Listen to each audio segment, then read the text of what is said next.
Hey, how are you? Now, I'm just taking a break. I'm taking a break from what I'm doing because I'm thinking about some things. I'm thinking about life. I'm thinking about life and I'm thinking about the principles of life. And one of the things I want to share with you is a principle of life that I think is very convenient to share at this time. And that is that nothing is free. Nothing is free in this world. And a principle is something that is like a rule. Okay, it's a rule, and principles of life have never been scholarly written, so you won't like find scholarly articles on principles of life. You'll find scholarly articles on principles of science, for instance, or principles of physics, like the law of gravity, that whatever you throw up must come down. It's a rule, it's a law. You have to follow it, or rather it has to follow. So it has to follow that whatever you throw up must come down. So in the same way, a principle of life is something, it's like a law, but it's hard to write a scholarly article on principle of life because scholarly articles would normally require some scientific proof. And so for this, it's a principle of life. You can take it or you can leave it. You can believe it or you can dispute it. But as far as I know, this is a principle of life. And this is the principle that says nothing is for free in this world. And I know this because I can tell you that from the days of my grandparents or my great-great-grandparents, they would have known this even back then without any formal education. Because I come from a community where we are farmers, and my great-great-grandparents were farmers, and farming is something that even I like farming.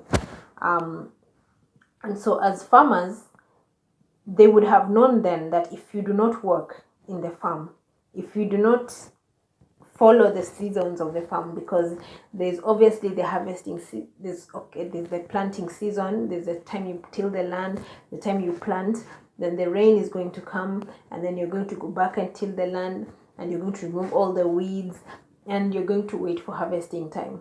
If you do not work before the rainy seasons, if you do not go to the farm, then you have nothing to harvest. And during those days in the society, if you do not have any harvest, you are deemed to be a poor person because you would not have any food, and therefore you have to rely on other people, on your neighbors, to feed yourself and your family. And so that is a principle of life, that you must work if you want anything. And it amazes me, it puzzles me today when I see people blaming everyone because for situations and circumstances that they are in. Things happen in life. You can be in a situation, you can be in a circumstance. But the worst thing you can do is to blame people. The worst thing you can do is to blame the government, blame the society, blame your grandparents, blame your parents that they did not leave you an inheritance. You can blame everyone, but that does not solve your problem. What will solve your problem is actually going to work and finding something to do. And people might say, oh, there's no work. You can, this is something I believe in, and you can say whatever you want, but I'm going to tell you the truth. I believe in making work. I believe in making things work for you. And I believe in the principle that says that when you want something, you will find a way to make it happen. If you want something in life, you will find a way to make it happen. And when you chase after what you want, things fall into place. And somebody put it this way, although I'm not I would say it's kind of true, that the universe conspires to make it happen for you because you want it. And nobody owes you a thing. Your parents don't owe you anything. The only thing your parents owe you are basic needs until you turn the age of 18. That's what your parents owe you. But what you owe yourself is your life. Your life is your responsibility. Even God doesn't owe you anything. God has already given you what you need to succeed. And it's inside here, and you have to discover it for yourself. And that's why it's in the Bible that God gives us the power to make wealth. God does not give only your grandparents, that now you're going to say, my grandparents don't give me an inheritance, or the government mistreated my grandparents, therefore they're not able to give me an inheritance. It's not their job to give you an inheritance. It's your job to create something for yourself. And how are you going to do this? You're going to do it by discovering the strengths that you have in here. And you're going to do it by working extra hard to bring out that strength that is in here, to bring out your talent. And you having a talent is useless if you're not going to use it. You may never even discover your talent if you're not working hard enough to figure it out. There's no soccer player that was born and within 2 years it was discovered by FIFA or whichever, I don't know, whichever soccer team, that they're the best soccer player in the world because they were just born excellent soccer players. There's no soccer player that will say all year round, I'm just using soccer as an example, I'm not a big fan of soccer. There's no soccer player that will sit and all year round not go for practice, not go to and not watch soccer players to learn other techniques, and just sit and wait to go and play the game, and they're the best soccer player in the world. I will talk of athletics. I come from a community where many people are athletes. And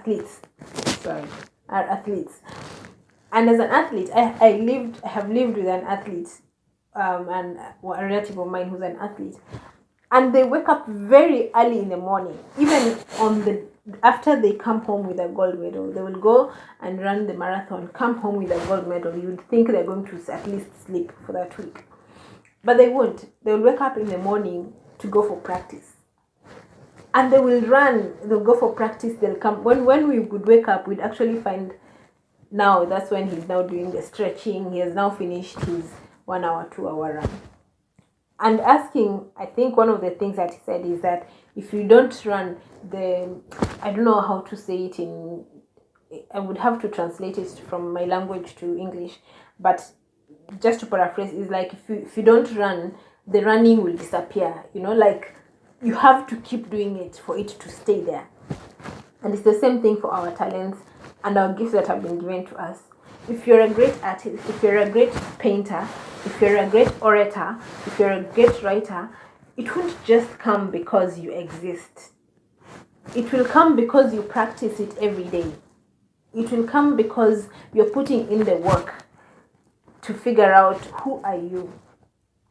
And if you're there waiting and saying, oh, it's the government's fault, they were unfair to me, they have been unfair to my grandparents, the government is unfair, the people are unfair, the boss is unfair, everybody is unfair, you're going to have a very difficult time in life, because the time you're wasting blaming other people is the time you would have used to build something for yourself. Life is not fair. I have been treated unfairly. There are instances that I feel I have been treated unfairly. But I'm not going to go back and chase people who treated me unfairly in the past, because they're going to waste my time arguing about things that are gone in the past. And for some of them, in fact, life has just worked its way out and they have had their own comeback. And if you were one of them that treated me unfairly, don't worry, just relax. It will come, maybe. But I'm not chasing, I'm not monitoring, I'm not chasing who will be treated. It's fine. If you treated me unfairly, it's fine. I moved on. Because I understand there's a principle I'm going to show you called the time value of money. Every single minute you waste chasing things that you think were unfairly done to you, you're losing money. You're losing your wealth. Chasing things that of the past. It doesn't make sense. You can chase something, maybe if you worked last week and you look at your payroll and you realize you're not paid fairly, it's simple. You can just shoot an email and send, and it will take you 1 minute. But if you go and start protesting at the door of your workplace and making noise and being combative and being angry, you even lose your dignity. You lose yourself. But understand the time value of money and let them not waste your time. Just send an email and say, just look at this thing and you have not paid me properly. Send email, finished, they should correct it. It's called the time value of money. Though you can't go there making noise and being a nuisance. For what? For what? Even if you want to argue some things, seriously, I would rather leave it. I would rather lose the money than to argue about it, because you're wasting my time that I would have done something else to gain more. So that's what is on my mind, and it's a principle of life. Nothing is for free. Work hard, work. And if you have kids, don't let them waste their time going to do things that don't make sense out there. Let them discover their talent and instill it in them to understand what their talent is, what is their talent, and how can you use it. The gift of a man makes him stand before great men. Your gift will make you stand before great men. But you'll never discover your gift if you're busy chasing people that did you wrong 100 years ago. Anyway, that's it. I will see you next time. I'm not sure. Maybe I'll tell you about the time value of money. I'll see. All right. See you then. Okay. Bye-bye.